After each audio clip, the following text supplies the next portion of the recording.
ما خیلی باله. داری شد تصمیم گرفتی خودش گفت برم تایلند. گفتم کجا دوست داری بری؟ گفت تایلند رو دوست دارم اینا.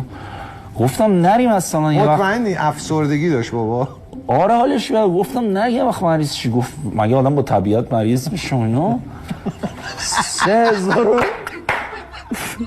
3500 دلار هم بهش داد. مامانم هم میگفت چرا اینو داری میفرستی تایلند و اینا. گفتم بابا این اصلا سنش بالا، تستوسترون نداره، اصلا خیالت راحت خوشه. بعد هیچ گفتم این الان مثل ساق طلایی میمونه. یه روز دوم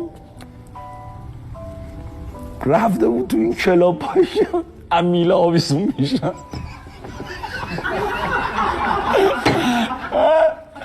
بعد 3500 دلار رو سر دخترش آواش شده بود.